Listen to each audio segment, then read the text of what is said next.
Hello student, आपका हमारे YouTube channel पे स्वागत है।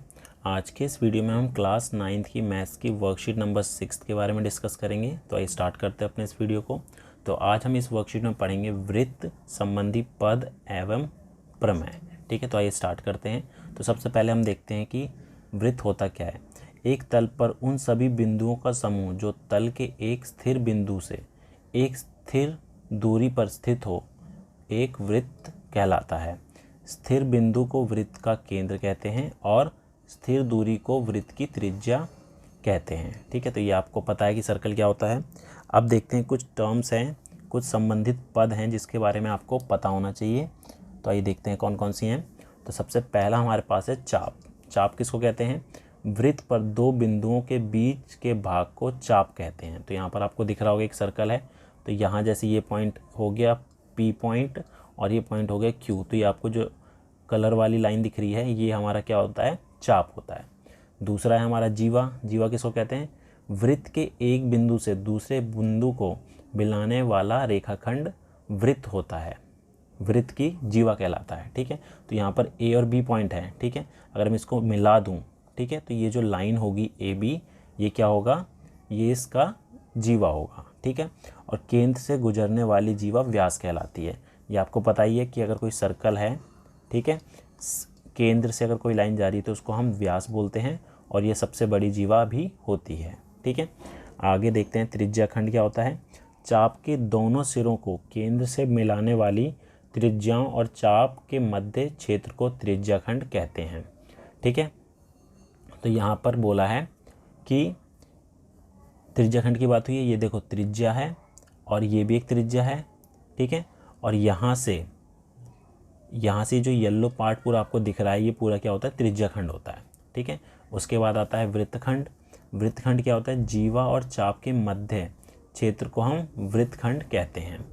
ठीक है, क्या कहते हैं? वृत्तखंड कहते हैं जीवा और चाप के मध्य को। तो आपको यहाँ दिख रहा होगा जीवा और चाप के मध्य को हम क्या कहते हैं? ये जो पिंक कलर का आपको दिख रहा है उसको हम वृत्तखंड बोलते हैं। ठीक है, अब देखते हैं कुछ इसमें प्रमेय दे रखी हैं। कौन कौन सी प्रमेय हैं? तो पहली देखते हैं। पहली है वृत्त की बराबर जीवाएं केंद्र पर बराबर कोण अंतरित करती है। ठीक है, तो यहाँ पर बोला है कि अगर हमारे पास कोई दो बराबर जीवाएं हैं तो ये जो केंद्र पर कोण बनेगा वो क्या होगा? बराबर होगा। ठीक है, इसका उल्टा भी है कि अगर यहाँ पर दोनों कोण बराबर हैं तो ये जो जीवा बनेंगी वो दोनों क्या होंगी? बराबर होंगी। ठीक है, अगला देखते हैं। अगला है एक वृत्त के केंद्र से एक जीवा पर डाला गया लंब जीवा को समद्विभाजित करता है। तो ये बोला है कि अगर यहाँ पर एक जीवा दे रखी है AB और केंद्र से इस पर एक लंब डालें, ठीक है, तो ये क्या करेगा? समद्विभाजित होगा, मतलब ये और ये बराबर हो जाएगा। ठीक है, AD बराबर होगा DB के। और ऐसे इसका उल्टा है कि अगर यहाँ पर ये D पॉइंट इसको समद्विभाजित कर रहा है तो ये जो लाइन हम खींचेंगे वो क्या होगी? इस पर लंब होगी। ठीक है, अगला देखते हैं। अगला है, इसमें बोला है कि एक वृत्त की बराबर जीवाएं केंद्र से समान दूरी पर होती हैं। यहाँ पर AB और CD जो है दो जीवाएं दे रखी हैं, तो ये जो केंद्र से इसके बीच की दूरी होगी वो क्या होगी? बराबर होगी। ठीक है, ऐसे इसका उल्टा है, एक वृत्त के केंद्र से समदूरस्थ जीवाएं लंबाई में समान होती हैं। ठीक है, तो ये आपको याद रखना है।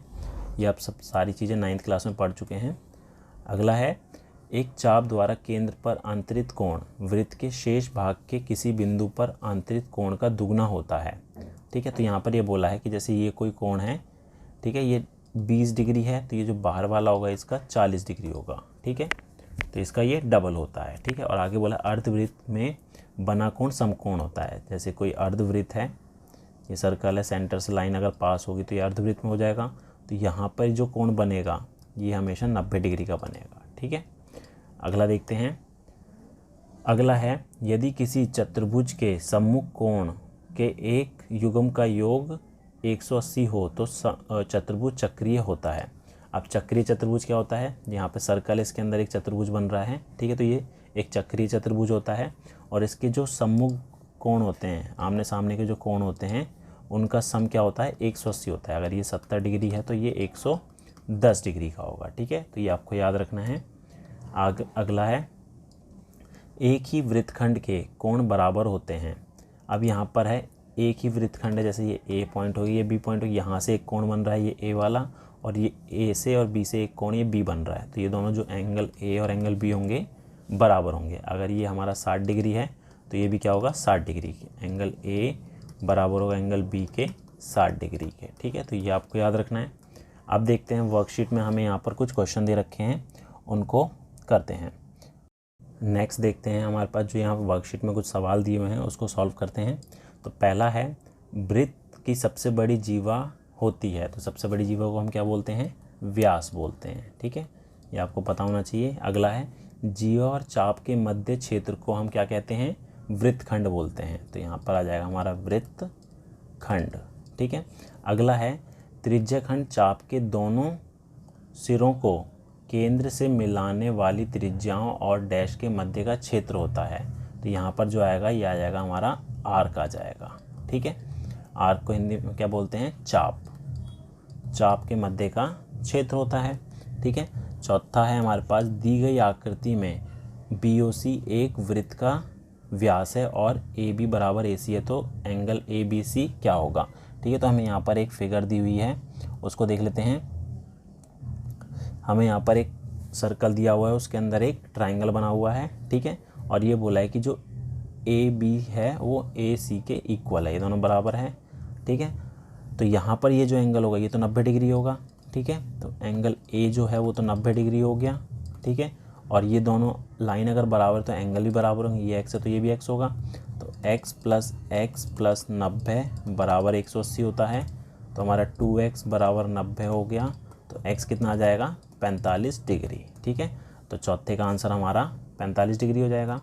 अगला देखते हैं पाँचवें में बोला है यदि सर्वांगसम वृत्त की जीवाएं AB और CD केंद्र पर बराबर कोण अंतरित करती हैं, तो अगर बराबर कोण अंतरित करती हैं तो जो AB है और CD है वो क्या होंगी, बराबर होंगी।